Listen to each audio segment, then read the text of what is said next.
ప్రస్తుతం మనతో పాటు ఉన్నారు డాక్టర్ సంధ్యారాణి గారు. ఆమె డీన్‌గా ఒక ప్రైవేట్ కాలేజీలో వర్క్ చేస్తున్నారు. అయితే ఒక స్పెషల్ ఏంటంటే కేఎంసీ తెలుసు కదా మనందరికీ చాలా ఫేమస్ కాకతీయ మెడికల్ కాలేజ్. ఆ కాలేజ్‌లోనే ఆమె మెడికల్ అంటే ఎంబీబీఎస్ చదువుకున్నారు.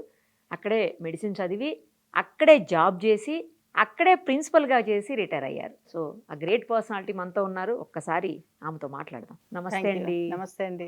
Nice meeting you. యాహ్! నాకైతే చాలా హ్యాపీగా ఉంది హ్యాపీగా. మిమ్మల్ని కలవడం. నాకు గూడా చాలా రోజులు ఎప్పుడు చూస్తుంటా టీవీలో గానీ థ్యాంక్ యూ మీరు సో మచ్ పర్సనల్‌గా ఎప్పుడు అండి. కలవలేదు. Thank you. ఒకే కాలేజీలో చదువుకుని, అదే కాలేజీలో వర్క్ చేసి, అదే కాలేజీలో ప్రిన్సిపల్‌గా రిటైర్ అవ్వటం అంటే అది మామూలు విషయం కాదండి. అంటే స్టూడెంట్‌గా, ప్లస్ ఫ్యాకల్టీగా, ప్లస్ మేనేజ్మెంట్ లెవెల్‌లో హ్మ్. 3 రకాలుగా వర్క్ చేశారు మీరు. పోస్ట్ గ్రాడ్యుయేషన్ గూడా. పీజీస్ స్టూడెంట్‌గా. Both PGs I have done MD pathology and DGO 2 అదే కాలేజ్‌లోనే. గైనిక్ కూడా అక్కడే. సో, ఓహ్! 30 ఇయర్స్ నుంచి అక్కడే. ఆ కాలేజ్‌తో ఆ అనుబంధం. కాలేజ్‌తో అనుబంధం. ఎలా అనిపించదండి? ఎందుకంటే అక్కడే స్టూడెంటు, అక్కడే ఫ్యాకల్టీ, మళ్ళీ అక్కడే డీన్, అక్కడే ప్రిన్సిపల్ ఎట్లా అనిపిస్తది? అంటే అదొక రకమైన అటాచ్‌మెంట్. చేయాలనిపించే నేను ప్రిన్సిపల్‌గా చేశాను. బయటకొచ్చేటప్పుడు గూడా కొంచెం ఫీల్ అవుతాం. 30 ఇయర్స్ అనుబంధం కదా! కాకపోతే ఏంటంటే లోకల్‌లోనే ఉన్నాం కదా! అప్పుడప్పుడు కేఎంసీని we can visit. Not very far from our place. Okay. So, అదొకటి. ఏంటంటే అప్పుడప్పుడు చూస్తుంటాం. ఓహో! మన కాలేజీ బావుంది. అంటే అక్కడే స్టూడెంట్‌గా ఉన్నారు కదా! ఆ! మళ్ళీ అదే కాలేజ్‌కి ప్రిన్సిపల్‌గా వస్తానని ఏనాడైనా ఊహించారా? టీచర్ కంటే మేబీ ఊహించొచ్చు. లేదు. ఎప్పుడు ఫ్యాకల్టీగా. అనుకోలేదు. అనుకోకుండానే అది మీ దగ్గరకొచ్చేసిందేమో అలా. సీనియారిటీలో వచ్చింది. ఆహా! సీనియారిటీతో వచ్చారు. ఓకే. కొంచెం షార్ట్ పీరియడ్. అందుకే నాకు మళ్ళీ ఆ ప్రిన్సిపల్‌గానే ఉండాలని చెప్పి మళ్ళా ప్రైవేట్ కాలేజ్‌లో డీన్‌గా మళ్ళీ జాయిన్ అయ్యాను. Because I like administration. ఇప్పుడు అంతకుముందు మీరు స్టూడెంట్‌గా ఉన్నప్పుడు హ్మ్. ఫ్యాకల్టీయో లేకపోతే ప్రిన్సిపలో ఏదైనా చిన్న చిన్న అల్లరి చేస్తే అరుస్తారు కదా స్టాఫ్. కామన్ అది. అరుస్తారు కామన్. మీకెప్పుడైనా తిట్లు పడినాయా అలాగా? పెద్దగా ఏం పడలేదండి. పోనీ మీరెవరినైనా తిట్టారా? సీనియర్స్‌తో గొడవ పడటం అయన్నీ అయితే ఉండేయి. అవి కామన్ అది కదా! కామన్ ర్యాగింగ్ అది ఉంటది ర్యాగింగ్ కదా! అది. అంతేగాని పెద్దగా కన్ఫ్రంటేషన్ అయితే ఏం లేదు. మేము we used to have a very good friends. మాలో హాస్టల్‌లో ఉండేవాళ్ళం. ఓకే. ఒక 5, 6 మెంబర్స్‌మి. We used to enjoy a lot. అందరూ హాస్టల్ లైఫ్ నచ్చదు గానీ మాకు చాలా ఎంజాయ్ చేసాం. అవునా? Though food is not good. బాగా ఎంజాయ్ చేసేవాళ్ళం. సో, మీరు ఒక మాట చెప్పారు ఇందాక. ఏంటి ర్యాగింగ్ గురించి ఒకటి చెప్పారు. హ్మ్. తర్వాత ఫుడ్ గురించి చెప్పారు. ఆ 2 కూడా మరి మీరు ప్రిన్సిపల్‌గా వచ్చిన తర్వాత వాటి మీద దృష్టి పెట్టారా? ఇక్కడ ఎట్లా ఉంటుందంటే స్టూడెంట్సే మెయింటైన్ చేసుకుంటారండి మెస్. అవునా? అంటే they contribute themselves and they get their own vegetables everything done by students only. Mess ఎంత మెయింటైన్ చేసినా కూడా అంత దాదాపు 500 స్టూడెంట్స్‌కి మెయింటైన్ చేయాలంటే కూడా కష్టమే. లేదా అంత హైజీనిక్‌గా మన ఇంట్లో ఉన్నంతగా ఉండదు కదా! అక్కడ ఉండదులెండి అట్లా బయట. We have to adjust. కాలేజ్‌లో ఉన్నప్పుడు ఏదైనా అడ్జస్ట్ కావాలి. అన్నీ మన ఇంట్లో ఉన్నట్టయితే ఉండవు కదా! Study is important and you have to enjoy with your friends. You will forget everything. ఎవరినైనా తిట్టారా కాలేజీలో? అంటే మీరు ప్రిన్సిపల్‌గా స్టూడెంట్స్‌ని ఎవరినైనా తిట్టడం గాని, కోప్పడ్డం గాని? అంటే స్టాఫ్ అయితే I use to take action అండి. టైంకి రాని వాళ్ళు ఉంటారు కదా కొంతమంది. వాళ్ళ మీద I use to take action. All varieties I have suspended 1 or 2 candidates. I have given promotion to 1 or 2 people. Okay. అట్లా ఆల్ వెరైటీస్ ఐ ఎంజాయ్డ్. నేను ఎస్పెషల్లీ స్టూడెంట్స్ గురించి అడుగుతున్నాను. ఎందుకంటే మీరు స్టూడెంట్‌గా అక్కడే ప్రిన్సిపల్ కాబట్టి అందుకు అడుగుతున్నాను. I am very student friendly. అవునా? Whatever they ask I'll do it. Because వాళ్ళకి ఒకసారి స్పోర్ట్స్‌లో నెట్ ఉంటుంది కదా! అవును. Basketball. అది బాస్కెట్‌బాల్. పోయిందని చెప్పి కంప్లెయింట్ చేశారు. ఆ!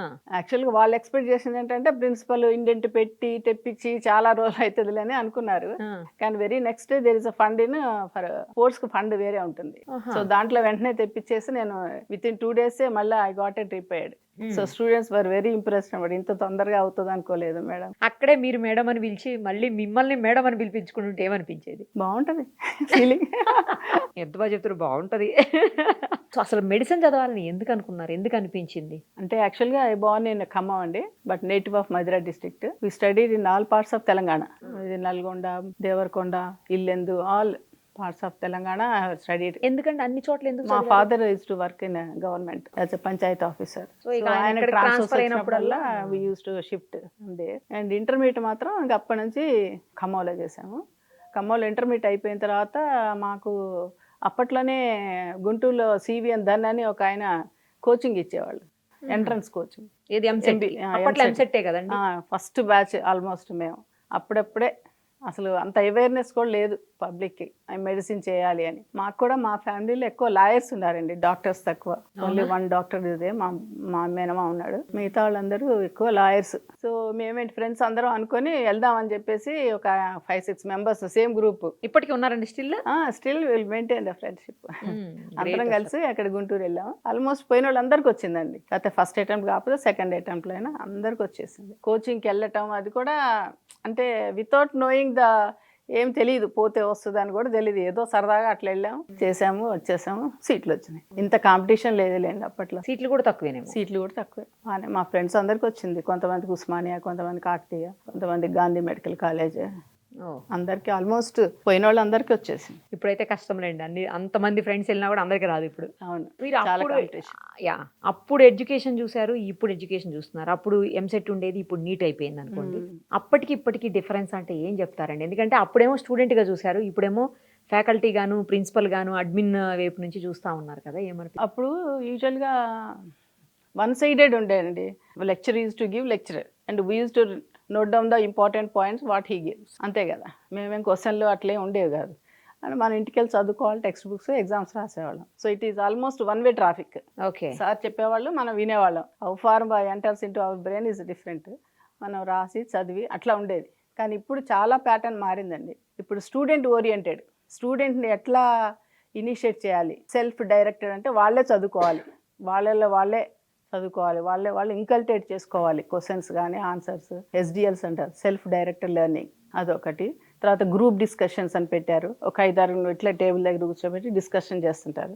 So will get different points and seminars. ఒకళ్ళు మాట్లాడుతుంటే ఒక్కొక్క టాపిక్ని డివైడ్ చేసి ఒక 5-6 స్టూడెంట్స్ మాట్లాడడం, స్కిట్ అని, అట్లా different varieties of teaching modalities మారిపోయినాయి. అప్పుడు వన్ వేగా చెప్పడం, మనం రాసుకోవడం, అట్లా. స్టూడెంట్స్ కూడా చాలా ఇంటెలిజెన్స్, వాళ్ళకి అన్ని వేలో ఇప్పుడు యూట్యూబ్ తీస్తే అన్ని లెక్చర్స్ ఉంటాయి. All topics will be there in YouTube. కొంతమంది వింటారు, మనం కొంతమందికే చెప్పామని అనుకోవాలి. అందరు 150 స్టూడెంట్స్ వింటారు అని మాత్రం అనుకోవద్దు. Because we are faculty, we are suppose to teach them the way they want. Some people 50% they listen, 50% ఇక కొంచెం లాటోరీ ఉంటారు, వింటారు, లేకపోతే లేదు. వీళ్ళ కోసం చెప్పామనుకోవాలి. ఎడ్యుకేషన్ కూడా తర్వాత వాడు అట్లే ఉంటుంది కదండి, వాళ్ళ మార్క్స్ కానీ అన్ని అంతే ఉంటాయిగా. అంటే కొంతమంది ఏంటంటే ఫస్ట్లో అట్లా ఉంటారు, కానీ బిఫోర్ ఎగ్జామ్స్ బాగా చదువుతారు. ఒక 2 months వదిలిపెట్టేసి అన్ని బాగా చదువుతారు. అవునా? అట్లా కొంతమంది ఉంటారు, ఒక 10% అట్లుంటారు. ఇక మిగతా వాళ్ళు కొంచెం ఎట్లయినా తక్కువే ఉంటుంది. ఎస్పెషల్లీ ఇప్పుడు మా ప్రైవేట్ కాలేజెస్లో అంతా కొంచెం ర్యాంక్ తక్కువ వచ్చిన వాళ్ళే వస్తారండి. మంచి క్రీమ్ అంతా కూడా గవర్నమెంట్ సెటప్కి వెళ్ళిపోతారు. ఓకే, అంతే కదా, మంచి అంతేలేండి. ర్యాంకింగ్ వచ్చిన వాళ్ళంతా గవర్నమెంట్ వెళ్తారు. మా ప్రైవేట్ వాటికి కొంచెం ర్యాంక్ తక్కువ వచ్చిన వాళ్ళు అట్లా చేస్తారు. ఇప్పుడు మీరు డీన్గా ఎక్కడ చేస్తున్నారండి? Father Colombo institute of medical sciences అని వరంగల్లో 2 years అయింది. అది స్టార్ట్ అయ్యి కూడా 2 years. ఫస్ట్ బ్యాచ్ అయిపోయింది. I'm the first principal also. మీరే మళ్ళీ ఇప్పుడు అక్కడ మీరు గవర్నమెంట్ దాంట్లో చేశారు, ఇప్పుడు ఇందులో చేస్తున్నారు కదా, ఏమనిపిస్తుంది? డిఫరెన్స్ ఏమన్నా ఉందా? గవర్నమెంట్లోనే ఒక రకమైనటువంటి మనకెందుకులే, government will look after whatever the problems are there, anything will write to the government, they will get it done. Process, it takes time. మనకి అంత రెస్పాన్సిబిలిటీ ఫీల్ అవ్వం. ఇక్కడ ఏంటంటే ఇమ్మీడియట్గా we have to get it done that work. లేకపోతే వాళ్ళు students suffer అవుతారు, patients suffer అవుతారు. హాస్పిటల్ సైడ్ కామెంట్స్ వస్తాయి, పేరెంట్స్ ఇంకా అది చెప్పలేదు, ఇది చెప్పలేదు. They will expect more on private setup అరేంజ్మెంట్స్లో కానీ, టీచింగ్ కానీ, హాస్టల్ అకామిడేషన్లో they want everybody AC rooms. అట్లా అందరికీ ఫెసిలిటీస్ కావాలి, మంచి అకామిడేషన్ కావాలి, మంచి టీచింగ్ కావాలి. కొంచెం ఎక్స్పెక్టేషన్స్ ఎక్కువ ఉంటాయి ప్రైవేట్లో. గవర్నమెంట్లో ఎనీవే వాళ్ళ అంతా మంచి స్టూడెంట్సే పోతారు. ఏమాత్రం మనం కొంచెం పుషప్ వేసినా దే విల్ కమ్ అవుట్. ఇక్కడ కొంచెం మనం నెట్టాలి. మీరు అంటే ఎడ్యుకేషన్లో ఎలాంటి చేంజెస్ వస్తే బాగుంటుంది అని మీకు అనిపిస్తుంది? ఎందుకంటే గతంతో పోల్చినప్పుడు ఇప్పటికి చాలా చేంజెస్ వచ్చాయని మీరే చెప్తున్నారు. చాలా ఇంకా ఎలా ఉంటే బాగుంటుంది అంటే మీరు ఏమైనా సజెస్ట్ చేస్తారా? ఎందుకంటే చాలా సంవత్సరాల ఎక్స్పీరియన్స్ ఉంది మీకు టీచింగ్లో, టోటల్ అడ్మిన్లో కూడా ఉంది కాబట్టి చెప్పండి. స్టూడెంట్ ఓరియంటెడ్గా ఇప్పుడు నడుస్తుందండి. స్టూడెంట్స్ని ఎంటర్టైన్ చేయటం అదంతా ఇప్పుడు నడుస్తుంది. Faculty also we are getting trained. Because మన ఎంబీబీఎస్ సీట్లు ఇదివరకు వేరే కంట్రీస్లో not recognised, but now they are recognised in other countries also, like Australia, Saudi Arabia, అట్లా వేరే. Even America also we can go and practise there, you can do post graduation there. ఇదివరకు లాగా step 1, step 2, step 3 రాయటం అట్లాంటి వాటికి తగ్గింది. ఇప్పుడు మనకు కూడా we are trying to maintain their standard. అందుకని కొంచెం స్టాండర్డ్స్ పెంచింది నేషనల్ మెడికల్ మెడికల్ కౌన్సిల్ ఉంది కదా, every year they will review what are the changes they want. ఎందుకంటే ఇప్పుడు ఫర్ ఎగ్జాంపుల్ మొన్న మాకు వర్చువల్ మీటింగ్లో students can write in Telugu also the local language అవునా? అని ఇచ్చారు. ఏంటంటే students mostly they are coming from Telugu medium మన స్టేట్లో and they are unable to cope up with the English. So let them write in Telugu, let them speak in Telugu, అట్లా అని కూడా choice ఇచ్చారు. అవునా? ఫస్ట్ టైం అండి? ఫస్ట్ టైం అట్లా. అంటే మరి కొంతమందికి చెప్పడం కూడా రావట్లేదు అసలు. వైవాల విలేజెస్ నుంచి వస్తారు కదా, వాళ్ళకి అస్సలు ఎలా స్పెల్ చేయాలి రావట్లేదు. They know the subject but they cannot express. So అట్లాంటి వాళ్ళకి కూడా తెలుగు వాడమని చెప్పి ఇచ్చారు. సో ఇది ఒక చేంజ్ అట్లా కొంచెం కొంచెం చేంజెస్ వస్తున్నాయి. How to improve our medical doctors, national medical అని ఎన్ఎంసీ చేంజెస్ చేస్తూ ఉంటుంది. ఎందుకంటే వీళ్ళే కదా డాక్టర్స్ అంటే బయటికి పోయి ప్రాక్టీస్ చేయాలి. They have to treat the student patients. పెరిఫరీకి వెళ్ళాలి, విలేజెస్కి వెళ్ళాలి, అక్కడ ఏమేమి డిసీజెస్ ఉంటాయి. నువ్వు సిటీలో చూసింది వేరు, అక్కడ పెరిఫరీలో చూసింది వేరు. అక్కడ ఏమేమి డిఫరెన్స్ ఉంటుందా? ఉంటాయి కదా, చాలా కొన్ని డిసీజెస్ ప్రివలెంట్ గా అక్కడ ఉంటాయి విలేజెస్ లో. వాటి గురించి వాడికి అవగాహన ఉండాలి. ఎస్పెషల్లీ ఇన్ఫెక్షన్స్ డిసీజెస్, మలేరియా ఇట్లాంటివన్నీ అక్కడ బాగా ఎక్కువ ఉంటాయి. వాటిని ఎట్లా ట్రీట్ చేయాలి, ఎట్లా డయాగ్నోస్ చేయాలి, ఎట్లా రిఫర్ చేయాలి నెక్స్ట్ సెంటర్స్కి. స్టూడెంట్స్కి అవగాహన అది పర్వాలేదు, ఇప్పుడు బాగానే వస్తుంది. కొంచెం టెక్నికల్ కోర్సులు డెప్త్ ఉందండి. అంటే ఎనస్థీషియా డిపార్ట్మెంట్లో ఈసీజీలు తీసేవాళ్ళు, ఎక్స్రే తీసేవాళ్ళు, ఆ డిపార్ట్మెంట్లో కూడా ట్రైనింగ్స్ తీసుకోమని చెప్పి ఇప్పుడు కొత్తగా వచ్చింది. BSc allied science. Allied sciences అంటే ఇవన్నీ దే ఇంక్లూడ్ ఈసీజీ తీయటం ఎలా, నెఫ్రాలజీ యూనిట్లో డయాలసిస్ ఎలా అయ్యాలి, ఈసీజీ ఎలా తీయాలి, ఇకో కార్డియోగ్రామ్ ఎలా తీయాలి, అట్లా చిన్న చిన్న కోర్సులను కూడా 3 years ప్రోగ్రామ్ పెట్టారు. డిగ్రీ కోర్స్ ఇంతకుముందు లేకుండే, ఇంతకుముందు లేదు, ఇప్పుడే వస్తుంది. అది ఉంటే ఏంటంటే కార్పొరేట్ హాస్పిటల్లో కానీ గవర్నమెంట్ సెటప్లో కానీ చాలా జాబ్స్ వస్తాయి. కాకపోతే అవేర్నెస్ లేదు పిల్లలకి, ఈ స్టడీస్ ఉన్నాయని కూడా తెలియదు. కరెక్టే. ఇంటర్మీడియట్ లెవెల్లోనే అటు మనం మోటివేట్ చేయాలి వాళ్ళని, కాలేజీలోనే చేసి ఇట్లాంటి కోర్సులు ఉన్నాయి. ఎంసీఏపు, ఎంసెట్, ఇంజనీరింగ్, మెడిసిన్, ఇంజనీరింగ్ కాకుండా ఇట్లాంటి చిన్న చిన్న టెక్నికల్ కోర్సు కూడా నేర్చుకుంటే తొందరగా సెటిల్ అయిపోతారు వాళ్ళు. ఎక్కడో చోట చిన్న జాబ్స్ చేసుకునైనా సెటిల్ అవుతారు. అదే మెడిసిన్ ఇవైతే కొంచెం టైం కదా, టైం పడుతుంది. అందరికి ఎక్కడ వస్తాయండి మెడిసిన్, కొంతమందికే వస్తాయి. మిగతా వాళ్ళు డిసప్పాయింట్ అవ్వకుండా. నర్సింగ్ ఉంది, నర్సింగ్ కూడా చాలా డిమాండ్ ఉంది. ఎస్పెషల్లీ మేల్ నర్సింగ్కి చాలా డిమాండ్ ఉంటుంది. That is the only course where we can assure 100% job guarantee. Nursing వేరే కంట్రీస్లో కూడా తీసుకుంటున్నారు. ఆస్ట్రేలియా అటు కూడా వెళ్ళిపోతున్నారు పిల్లలు ఆ లాంగ్వేజ్ నేర్చుకొని. గవర్నమెంట్ కూడా ఎంకరేజ్ చేస్తుంది కదా, మొన్న జర్మనీకి పంపించింది కొంతమందిని, జర్మన్ లాంగ్వేజ్ నేర్పించి. ఇప్పుడు స్టూడెంట్ అయిపోయింది, ఫ్యాకల్టీ అయిపోయింది, ప్రిన్సిపల్ అయిపోయింది, నెక్స్ట్ ఏంటండి? ఏమన్నా ఆలోచన ఉందా, లేకపోతే ప్రిన్సిపల్ తాగిపోతారా? అంటే గవర్నమెంట్ ఏదైనా ఛాన్స్ ఇస్తే హయ్యర్ పోస్టులకి I'm ready to do it. మీరు ఎలాగ ఎలిజిబుల్ ఏమో కదా, పోస్ట్ రిటైర్మెంట్ ఇవన్నీ కొన్ని పోస్టులు ఉంటాయండి. వాటిలలో మన if they want they can absorb, we can render our services. అది ఎక్కడంటే త్రూఅవుట్ తెలంగాణ వస్తుందా, లేకపోతే ఓన్లీ అది కూడా అక్కడనే అవకాశాలు ఉంటాయా మళ్ళీ ఏమన్నా? యూజువల్లీ వరంగల్లోనే ఉందండి, యూనివర్సిటీ ఉంటుంది, కాలేజీ నారాయణరావు యూనివర్సిటీ అని. అలాంటి చోట అవకాశాలు ఉంటాయి. మీరు ప్రాక్టీస్ కూడా చేస్తారా అండి? ప్రాక్టీస్ చేస్తాను. I'm practising for the last 40 years. అవునా?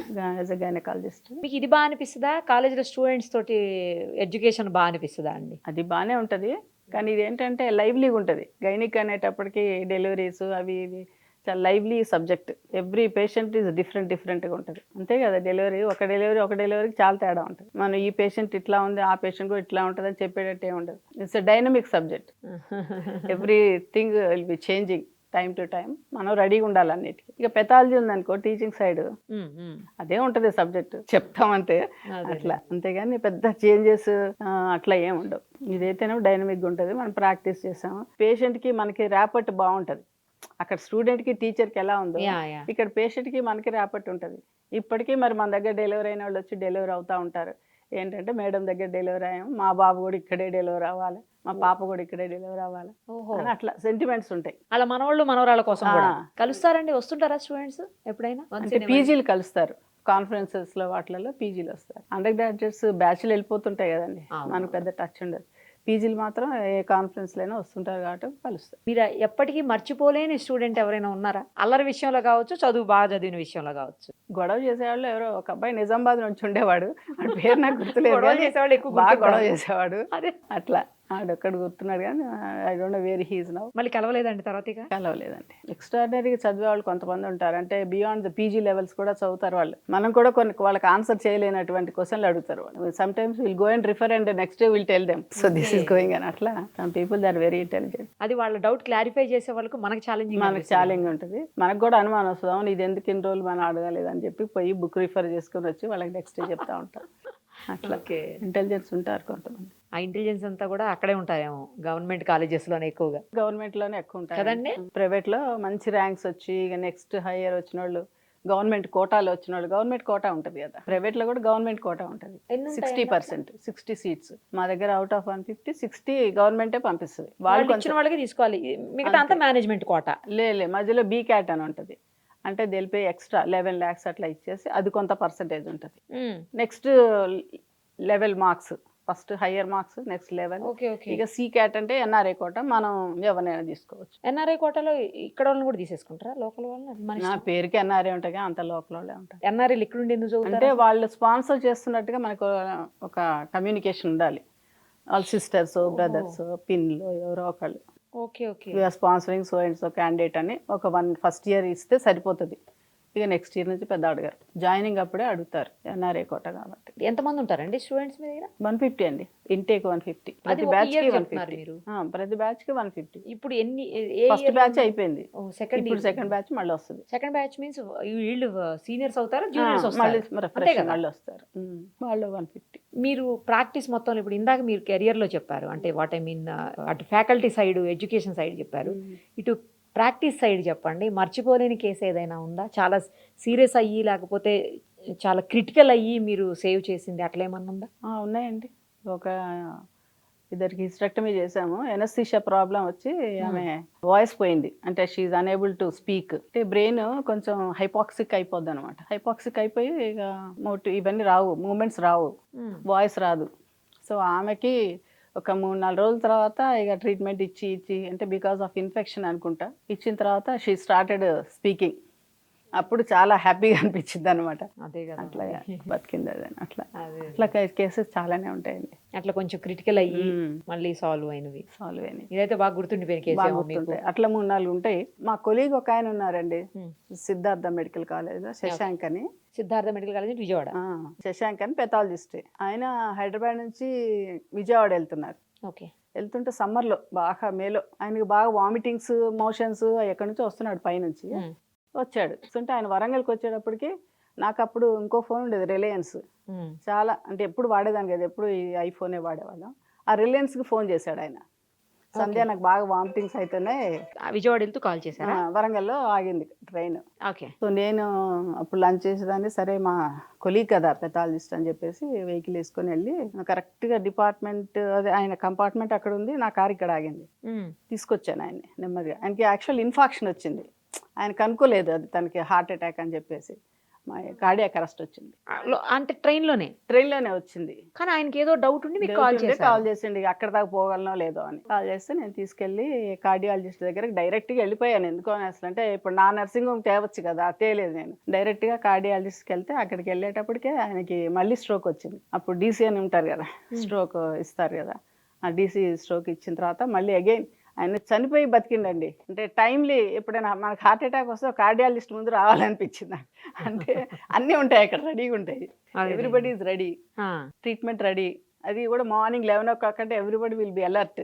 అదే నైట్ అంటే కొంచెం మనకి ఇబ్బంది ఉంటుంది. 11 o'clock every staff member is ready. Sir కూడా మాకు తెలిసిన ఆయన ప్రేమ్ శర్మ గారు అని, ఆయన కార్డియాక్ షాక్ ఇచ్చాడు. ఇక అప్పుడు సర్వైవ్డ్ పాపం. ఆయన మళ్ళీ నెక్స్ట్ డే ఇక్కడికి యశోదాకి తీసుకొచ్చుకున్నారు వాళ్ళు వచ్చి. అట్లా అదొకటి. ఏమైందండి ఆయనకి? అంటే infarction, myocardial infarction, heart block అనమాట. వాళ్ళ బ్రదర్ కూడా అదే ఏజ్లో చనిపోయాడంట. అట్లా ఫ్యామిలీ హిస్టరీ ఉంది. అందుకే ఆయన భయపడి ఎట్లా అవుతుందో అన్నట్టు నాకు ఫోన్ చేశాడు. నేను కూడా లక్కీగా కరెక్ట్గా టైంకి వెళ్ళాం కాబట్టి గోల్డెన్ అవర్ అంటారు కదా, అట్లా వెళ్ళాం. అట్లా కొన్ని కేసులు సర్వే చేసాం. అంటే మీకు గుర్తుకొచ్చినప్పుడు తలుచుకున్నప్పుడు చాలా బాగా అనిపిస్తుంది ఏమో. ఆయన పాపం ఎప్పుడు అమ్మ అమ్మనే పిలుస్తాడు, మా మదర్ ఏమో అని అంటాడు. మరి మీరు ఇంకో జీవితం ఇచ్చారు కదా, నార్మల్గా అంటుంటారు కదా, ధన్వంతరి వారసులం భువిలో నా దేవతలం అని. ఈ భూమి మీద మనుషుల ప్రాణాలు కాపాడగలిగిన శక్తి కేవలం మీకు మాత్రమే ఉంది, డాక్టర్స్.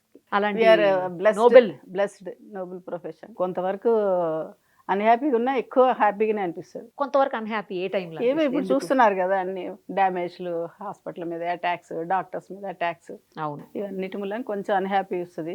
కానీ అట్లా కేసు లేనప్పుడు మాత్రం హ్యాపీగానే అనిపిస్తుంది. వీళ్ళు ఫర్గెట్ అంతే ఇక. అవునండి. నిజంగానే మీరన్నట్లు కొన్ని ఇలాంటి ఇన్సిడెంట్స్ జరుగుతున్నప్పుడు డాక్టర్స్ మీద కూడా ప్రాణాలు కాపాడే డాక్టర్స్ మీద ఇలా జరుగుతున్నప్పుడు కొంచెం బాధ అనిపిస్తుంటుంది. అది వాళ్ళకి ప్రైవేట్ సెటప్లో అనేవారికి 100% వాళ్ళు పాజిటివ్ అప్రోచ్ చేస్తారండి. అదే నువ్వు గవర్నమెంట్ హాస్పిటల్లో పోతే ఎవరు అడగరు. అదే కేసు గవర్నమెంట్లో పోతే ఏం అడుగుతారు, తీసుకొని పోతారు. అదే ప్రైవేట్లో అయ్యేటప్పటికి దే ఎక్స్పెక్ట్ 100% పాజిటివ్ అనమాట. Outcome should be positive. నువ్వేమైనా చెయ్యి, ఆ! 100% పేషెంట్ బాగుండాలి. అంత పాజిబిలిటీ ఉండదు కదా. సమ్ టైమ్స్ మనకు తెలియని ఎన్నో ప్రాబ్లమ్స్ వస్తాయి, పోతారు పేషెంట్లు. 100% we cannot give guarantee to any patient. మన డాక్టర్స్ చచ్చిపోవట్లేదా? ఎంతమంది చచ్చిపోవట్లేదు హార్ట్ అటాక్లు వచ్చి రోడ్డు మీద? కరెక్టే అది కూడా. కానీ అట్లా వాళ్ళు పర్సెప్షన్ ఉండదు. ఏదో డాక్టర్ ఏదో తప్పు చేశాడు అట్లా అని అనుకుంటారు, కానీ ఏదో మ్యాక్సిమం చేశారు, వాళ్ళకి తెలిసింది చేశారు అనే కాన్సెప్ట్ రావట్లేదు. పేషెంట్కి డాక్టర్స్కి ఆ రిలేషన్ అనేది చాలా వరకు తగ్గిపోయింది. ఇదివరకు దే ఇట్లా వోంట్ లేదు కదండి. బిలీవ్ చేయట్లా మనం ఏం చెప్పినా కూడా. అందుకే ఇప్పుడు అన్ని వీడియో రికార్డింగ్లు ఎందుకు చేస్తున్నాం మరి? వీడియో రికార్డింగ్ చేసి చెప్పి చేస్తున్నారు. ఏది చేసినా, సర్జరీలు చేసినా, ఏది చేసినా. అవునా? ఏదైనా బ్యాడ్గా అయినా కూడా మళ్ళీ మన ఏమనకుండా మీకు ముందే చెప్పాం కదా. కాపాడాలనే చూస్తారనుకోండి డాక్టర్స్ ఎప్పుడు కూడా.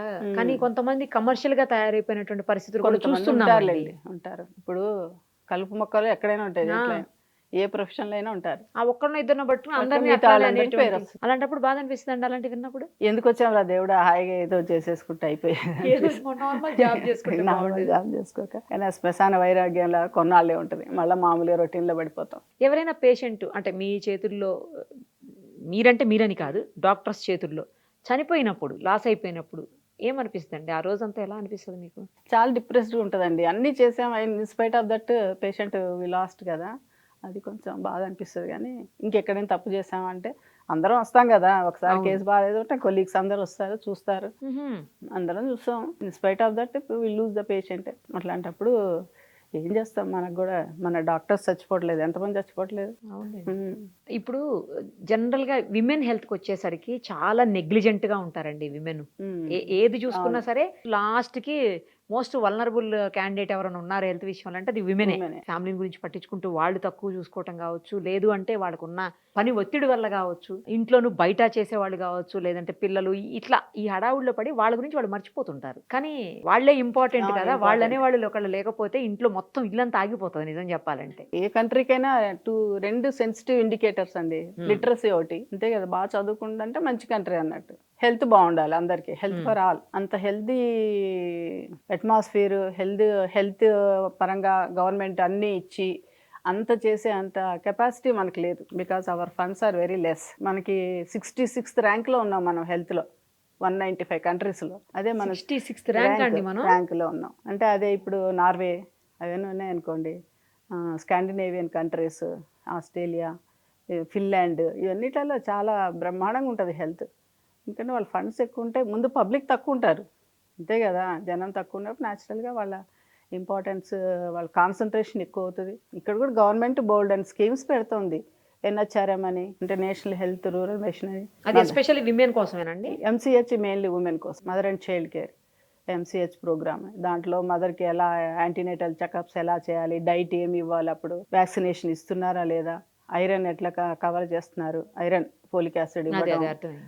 వాళ్ళు యాంటీనేటల్ చెకప్ చేయటం, ఏమైనా కాంప్లికేషన్స్ వస్తే ముందే రిఫరల్ హాస్పిటల్కి పంపించడం, అట్లా ఇవన్నీ కూడా MCH ప్రోగ్రాంలో బాగా అవుతాయి. చిల్డ్రన్కి కూడా వ్యాక్సినేషన్లు, ఇప్పుడు మన అంగన్వాడీ వర్క్ అంటారు, అక్కడ పిల్లలకి 3 years 6 years వాళ్ళకి ఫుడ్ ఇస్తారు, ఎగ్ ఇస్తారు, అవును అవును. వాళ్ళకి ఆడుకోవడానికి అవి, అట్లా అన్ని డిఫరెంట్ యాక్టివిటీస్ ఉన్నాయి, లేవని కాదు. కానీ అకౌంటబిలిటీ ఉండదండి. ఏదో చేస్తాము అంతే, కానీ అకౌంటబిలిటీ ఉండదు. మనం ఏం చేస్తున్నాం అనే దాని గురించి ఇండివిజువల్గా వాళ్ళ రెస్పాన్సిబిలిటీ ఫీల్ అవ్వాలి. ఒక జాబ్ ఇచ్చినప్పుడు దాన్ని ఎట్లా చేయాలి. కరెక్ట్. ఇవాళ 103 మందికి టీచర్స్కి ఇచ్చారు అవార్డ్స్, మరి అందరికి ఎందుకు ఇవ్వలేదంటే అంతే కదా. అంతే కదా, వాళ్ళు ఏదో మంచిగా చేస్తున్నారు కాబట్టి వాళ్ళకి ఇచ్చారు. ప్రోగ్రామ్స్ ఉన్నాయండి, చాలా ప్రోగ్రామ్స్ ఉంటాయి, బోర్డ్ అండ్ ఫండ్స్ ఉంటాయి. కాకపోతే ఇంప్లిమెంటేషన్ దగ్గర అవి ఇబ్బంది అవుతుంది. మీరు అన్నట్టు ఉమెన్ కూడా మిత్స్ ఎక్కువ, ఏదో తిన్నాంలే అన్నట్టు లాస్ట్లో ఏదో న్యూట్రిషియస్ ఫుడ్ తీసుకోరు వాళ్ళు. చిన్నప్పుడేమో తల్లిదండ్రులు పట్టించుకోరు, ఎక్కువ మగపిల్లలకి వాళ్ళ ఇంపార్టెన్స్ ఇస్తారు. వాడికి మంచి ఫుడ్ ఉండాలా, మంచి స్కూల్లో చదువుకోవాలి. ఆడపిల్లలకేమో మంచి ఫుడ్ ఇవ్వరు, మంచి స్కూల్లో చదివించరు. అట్లా దానికి తగ్గట్టు యాజ్ ఏజ్ అడ్వాన్సెస్ వాళ్ళకి నీడ్స్ ఎక్కువ ఉంటాయి. ఐరన్, ఫోలిక్ యాసిడ్ అని, లేకపోతే ప్రోటీన్ ఫుడ్ అని. కంపారిటివ్లీ అబ్బాయిల కంటే కూడా అమ్మాయిలకి ఎక్కువ ఫుడ్ అవసరం ఉంటుంది డెవలప్మెంటల్లో. అవన్నీ నెగ్లెక్ట్ చేస్తారు. అందుకే గవర్నమెంట్ ఆ లెవెల్లో కూడా ఇస్తానే ఉంది. ఇప్పుడు శానిటరీ ప్యాడ్స్ ఇస్తుంది, ఫుడ్ ఇస్తుంది స్కూల్స్లో వాటిలలో. అయినా కూడా ఫండ్స్ లేవని కొంచెం అంత సరిగ్గా ఇంప్లిమెంటేషన్ ఉండదు. ప్రోగ్రామ్స్ ఉంటాయి కానీ ఇంప్లిమెంటేషన్ ఉండదు సరిగ్గా. నెక్స్ట్ ఈ మధ్యలో చూస్తున్నామండి, బాగా చిన్న పిల్లలు, ఆడపిల్లలు అసలు 10 yearsకి 9, 11 ఆ ఏజ్లోనే ప్యూబర్టీ రావడం, ఆ ఏజ్లోనే మెచ్యూరిటీ వచ్చేయటం. ఇదివరకు రోజులు అలా ఉండేది, మినిమం 14 పైనే ఉండేది అసలు.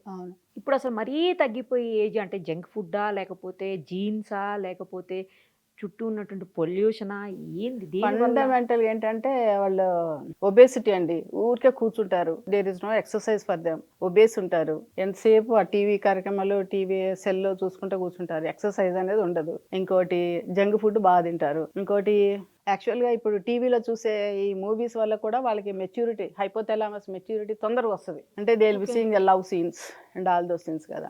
అట్లాంటప్పుడు హైపోథాలమస్ కూడా తొందరగా మెచ్యూర్ అయిపోయి పీరియడ్స్ వస్తాయి. దానికి దీనికి కూడా సంబంధం ఉంటుంది. అన్ని ఎన్నో ఫ్యాక్టర్స్ ఉంటాయి, అన్నిటికీ కలిపి ఇది ఉంటుంది. దానికి మెయిన్ ఏంటంటే వీళ్ళు జంక్ ఫుడ్ తినద్దు, ఎక్సర్సైజ్ ఉండాలి, మినిమం ఎక్సర్సైజ్.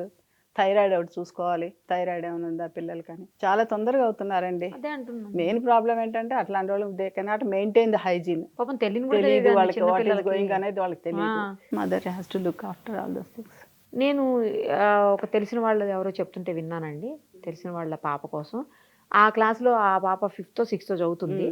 వాళ్ళ క్లాస్లో దాదాపు 20% పిల్లలు మెచ్యూర్ అయ్యారు అమ్మాయిలు అని చెప్పేసి, ఆ మదర్ ఏం చేస్తుందంటే ఆ పాపకి పాలు ఇవ్వకుండా, చికెన్ పెట్టకుండా, బిర్యానీలు తిననీయకుండా, జంక్ ఫుడ్ ఏం తిననీయకుండా, బిస్కెట్స్ తిననీయకుండా, ఈవెన్ నెయ్యి వేయకుండా, తర్వాత కర్డ్ లాంటిది ఏమీ పెట్టకుండా నార్మల్ ఫుడ్ పెడితే, అట్లయితే ఇంకో 2-3 years పాప మెచ్యూర్ అవ్వకుండా ఉంటుందన్న ఉద్దేశంతో ఫుడ్ అలా ఇస్తున్నదంట. ఆ మాట తెలియగానే అది అలా ఇస్తే మరి వాళ్ళ డెవలప్మెంట్, గ్రోత్ కూడా దెబ్బతింటాయి కదా నాకు అనిపించింది. మెచ్యూరిటీ అయితే తర్వాత సంగతి, ముందు ఆమె గ్రోత్ ఉండదు, బ్రెస్ట్ డెవలప్మెంట్ అన్నీ ఉండాలి కదా, హైట్ ఉండాలా, అవన్నీ స్టంట్ అయిపోతాయి. అవన్నీ ఆగిపోతాయండి, అంతే తగ్గుతుంటాయి కదా. అట్లా మామూలు వాళ్ళకి ఆమెకి తేడా ఉంటుంది. కానీ మరి నిజంగా ఇవన్నీ ఆపితే మెచ్యూర్ అవడం లేట్ అవుతుంది, అట్లాంటిది ఏమి ఉండదండి. ఉండదా? ఇవన్నీ ఆపేస్తే లేట్ అవుతారు అనేది మాత్రం కాన్సెప్ట్ లేదు. తొందరగా అవ్వడానికి ఇవన్నీ రీజన్స్ చెప్తారు కానీ లేట్ అవ్వడానికి రీజన్స్ ఏం లేదు. లేట్ అవ్వడానికి 18 years వరకు చూడాలండి. It runs in families. కొంతమంది ఫ్యామిలీస్లో లేట్ అవుతారు. అవును, కరెక్ట్. 18 years వరకు చూడాలి. 18 years వరకు కాకపోతే అప్పుడు స్కాన్ చేసి యూట్రస్ బాగుందా, ఓవరీస్ బాగున్నాయా, హార్మోన్స్ లెవెల్స్ ఎట్లా ఉన్నాయి, ఒబేస్ ఉందా, ఇవన్నీ ఇవాల్యుయేషన్. ఇంకా అప్పుడు టైం పట్టు. అప్ టు 18 years వరకు ఊరికే టెన్షన్లో పెట్టద్దు వాళ్ళని. నువ్వు కాలేదు పక్క అయింది ఇదైంది అని అట్లా ఊరికే టెన్షన్లో ఉంచొద్దు. Let them relax. దానికి అంత ఇంపార్టెన్స్ ఇవ్వద్దు. It's a natural process. ఎప్పుడోకప్పుడు అవుతారు. అవ్వకపోతే అదేదో జబ్బులాగా అమ్మాయి ఫీల్ అయ్యి అందరు అయ్యారు నేను కాలేదంటే ఏదో నాకు లేదో తప్పు ఉందేమో అట్లా అనుకునే అవకాశాలు ఉంటాయి. ఇందాక నేను చెప్పిన కేసులు అయితే అట్లాంటి అవకాశం లేదు.